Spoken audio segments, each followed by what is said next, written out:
Genesis chapter 40. Then it came about after these things, the cupbearer and the baker for the king of Egypt offended their lord, the king of Egypt.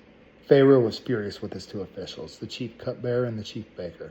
So he put them in confinement in the house of the captain of the bodyguard, in the jail, the same place where Joseph was imprisoned. The captain of the bodyguard put Joseph in charge of them, and he took care of them, and they were in confinement for some time. Then the cupbearer and the baker for the king of Egypt, who were confined in jail, both had a dream the same night, each man with his own dream, and each dream with its own interpretation. When Joseph came to them in the morning and observed them, behold, they were dejected. He asked Pharaoh's officials who were with him in confinement in the master's house, "Why are your faces so sad today?" Then they said to him, "We have had a dream, and there is no one to interpret it." Then Joseph said to them, "Do not interpretations belong to God? Tell it to me, please."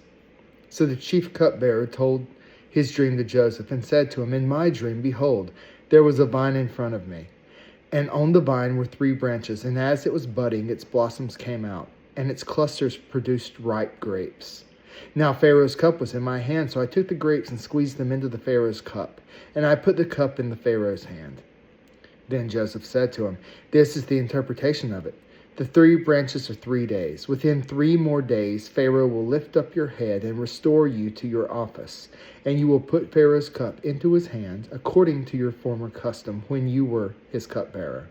Only keep me in mind when it goes well with you, and please do me a kindness by mentioning me to Pharaoh and get me out of this house.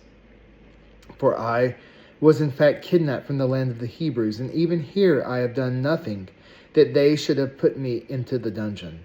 When the chief baker saw that he had interpreted favorably, he said to Joseph, "I also saw in my dream, and behold, there were 3 baskets of white bread on my head. And in the top basket there were some of all sorts of baked food for Pharaoh, and the birds were eating them out of the basket on my head."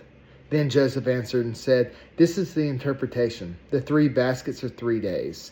Within 3 more days, Pharaoh will lift up your head from you and will hang you on a tree, and the birds will eat your flesh off of you." Thus it came about on the 3rd day, which was Pharaoh's birthday, that he made a feast for all his servants, and he lifted up the head of the chief cupbearer and the head of the chief baker among his servants. He restored the chief cupbearer to his office, and put the cup into Pharaoh's hand. But he hanged the chief baker, just as Joseph had interpreted to them. Yet the chief cupbearer did not remember Joseph, but forgot him.